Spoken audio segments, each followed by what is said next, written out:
Job, Kabanata 1, verse 6 to 22. Isang talata 6, isang araw na ang mga anak ng Diyos ay nagsimba roon upang magsiharap sa Panginoon, at si Satanas ay naparoon rin naman sa gitna nila. Ang paliwanag. Even si Satanas kailangang humarap sa Diyos. This shows that God is still in control. Kahit ang kaaway ay kailangang humingi ng permiso. Talata 7. At sinabi ng Panginoon kay Satanas, "Saan ka nanggaling?" Nang magkagayoy sumagot si Satanas sa Panginoon at nagsabi, "Sa pagpaparoon pa rito sa lupa at sa pagmamanaw doon." Ang paliwanag. Sabi ni Satanas, gumagala lang daw siya, pero alam natin ang totoo. He's looking for someone to destroy, pero hindi siya makakilos nang wala ang pahintulot ng Diyos. Talata 8. At sinabi ng Panginoon kay Satanas, "Iyo bang pinansin ang aking lingkod na si Job? Sapagkat walang kaya niya sa lupa, isang sakdal at matuwid na lalaki na natatakot sa Diyos at humihiwalay sa kasamaan." Ang paliwanag. Grabe, God was proud of Job. Ibig sabihin, nakikita ng Diyos ang katapatan natin kahit sa mga simpleng araw. Talata 9 to 10. Nang magkagayoy, sumagot si Satanas sa Panginoon at nagsabi, "Natatakot ba nang walang kabuluhan si Job sa Diyos? Hindi baga siya kinulong at ang kanyang bahay at ang lahat ng kanyang tinatangkilik sa bawat panig? Iyong pinagpala ang gawa ng kanyang mga kamay at ang kanyang pag-aari ay dumami sa lupain." Ang paliwanag. Sabi ni Satanas, kaya lang naman tapat si Job kasi blessed siya. But God knows Job's heart is true, not just because of blessings.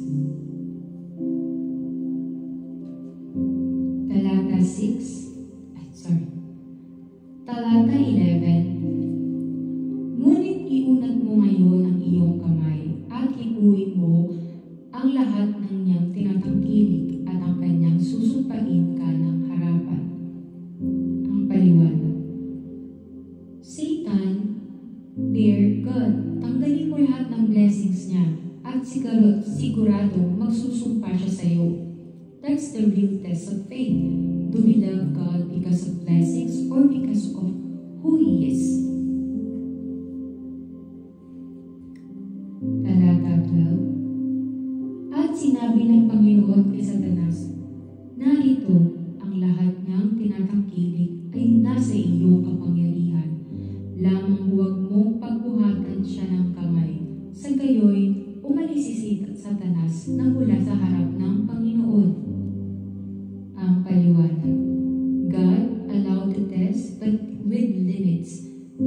Pinahintulutan lang ang pagkawala ng possessions, hindi buhay ni Job. Tandaan, Satan can't go beyond what God allows. Talata 13-15. Ito na yung nagsimula ang tradition ni Job.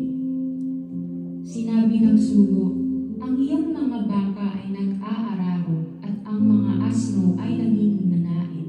Sinugod ang mga sabeyo at kinuha ang lahat at pinatay ang mga alila." Ang paliwanag. Isa-isang nawawala ang lahat ng ari-arian ni Job. Ito ang simula ng kanyang matinding pagsubok. Talata 16-17. Ang apoy ng Diyos ay bumaba mula sa langit at sinunog ang mga tupa, ang mga kaldeyo'y lumuso at kinuha ang mga kamelyo, pinatay ang mga alila. Ang paliwanag. Sunod-sunod ang trahedya, literal na walang natira. Yung ibang tao, baka bumigay na ito, dito pa lang, pero hindi si Job. Talata Talata 18 to 19. Ang iyong mga anak ay nasa bahay ng panganay at tinamaan ng malalakas na hangin. Bumagsak ang bahay at silang lahat ay namatay. Ang paliwanag. Ito na ang pinakamabigat, namatay ang lahat ng anak niya.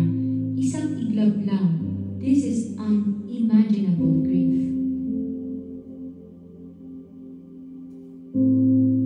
Talata 20 to 21. Nang magkagayoy bumangon si Job at hinapak ang kanyang balabal at inahita ng kanyang ulo at nagpatira pa sa lupa at sumamba at sinabi, hubad akong lumabas sa tiyan ng aking ina at hubad na babalik ako doon.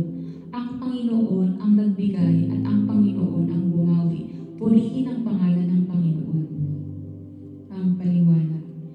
Instead of cursing God, sumamba si Job.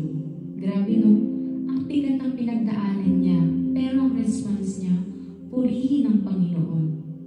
That's the true faith. Worshiping even when it hurts.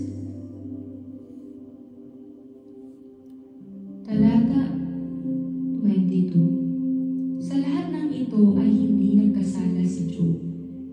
Ni inaring mga kamalian ang Diyos. Ang paliwanag. Hindi siya nagreklamo sa Diyos. Hindi niya sinisi ang Panginoon.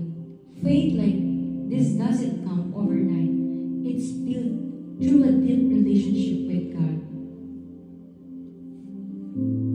What you can say after chapter 1, mga kapatid, sa kabanatang ito, natutunan natin na hindi lang sa pagpapala nasusukat ang pananampalataya, kahit sa pagkawala, sa sakit, at sa pinakamadilim na oras.